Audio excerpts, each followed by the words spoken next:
শিক্ষিকাদেরকে কেন পুলিশ দিয়ে নির্যাতন করা হলো, তাদের কেন পুলিশের দ্বারা তাদের পিটানো হলো, এটা যে কি মহিলা পুলিশ নাই? আমাদের গতকালকে ঘোষিত যে আমাদের কর্মসূচি ছিল, এটা আমরা আগে ঘোষণা করছি। আমাদের কালকে কর্মসূচি ছিল ভুকা মিছিল। আমাদের এই শান্তিপূর্ণ কর্মসূচিতে এই সরকারের বিগত ফেসিস সরকারের পুলিশের মতো এই সরকারের পেটো পুলিশ আমাদের শান্তিপূর্ণ সমাবেশ হামলা করেছে, আমাদেরকে লাঠিচার্জ করেছে, সানগ্রেড নিক্ষেপ করেছে এবং পানি দিয়ে জল কামান দিয়ে আমাদেরকে হতাহত করেছে, আমাদেরকে ছত্রভঙ্গ করে দেওয়া হয়েছিল।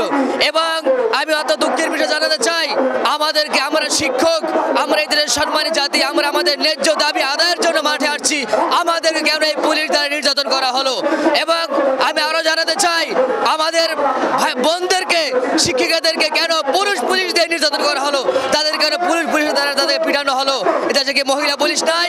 কেন পুলিশ দ্বারা আমাদের বোনদেরকে নির্যাতন করা হলো? এর তীব্র নিন্দার প্রতিবাদ আমরা জানাই।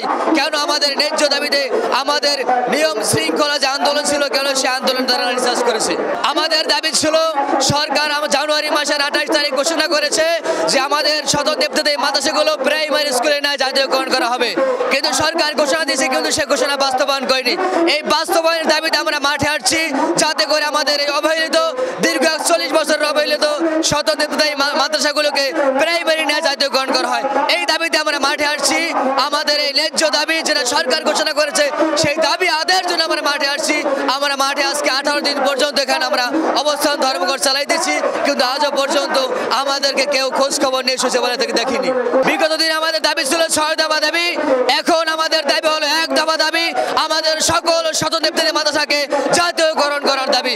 যতক্ষণ পর্যন্ত জাতীয়করণ করা না হবে, ততক্ষণ পর্যন্ত আমরা মাঠ ছাড়বো না। প্রয়োজন হলে আমরা রক্ত দেব, জীবন দেব।